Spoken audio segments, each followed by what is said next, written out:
Alright, so today what I'm going to show you is how to use what I would call the puzzle method of a two-color stencil. I'm using SS6 rhinestones, just pushing them out of the way. I've already done the first layer. I'm going to put this together real quick so you can sort of see the puzzle. I cut with my cutter. I use a roller cutter. I have a cutting mat that I'm working on. And I like to save sticky flack whenever possible.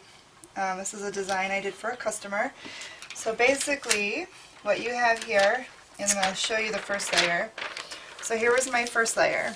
So I had so I'm kind of doing this in reverse here, but this is the first layer. And what I did was I had this rhinestone stencil that we made, and I designed it, and I thought, you know, I really don't want to do one color, one full rectangle for Girl Scouts and another full rectangle just for the hearts, which were going to be a different color. So I used my roller cutter and I simply just cut away the parts that would be the hearts, and so that when I peel this off like this, then the hearts are removed so they won't fill up with the rhinestones. Then I poured my rhinestones on top using, I had my SS6 clear stones. I poured it on top. I used my brush to fill it.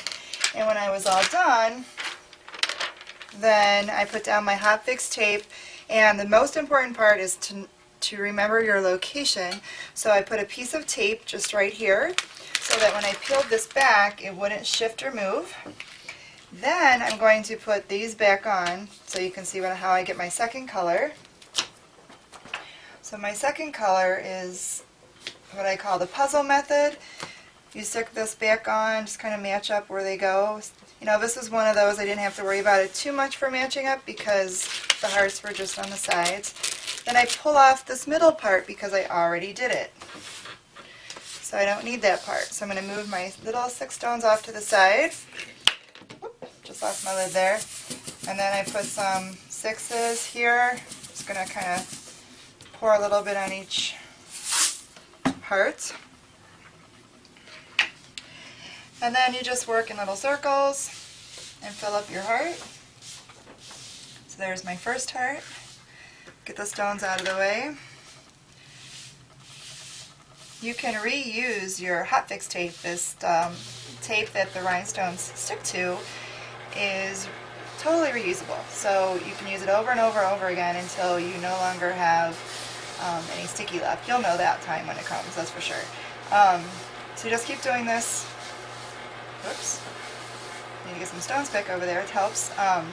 The more stones that you have as you're trying to fill up your stencils, the better, because then you have more stones colliding against each other and it's easier to fill up your little holes. You always want to allow extra rhinestones. Don't get exactly what you need. You'll just be frustrated.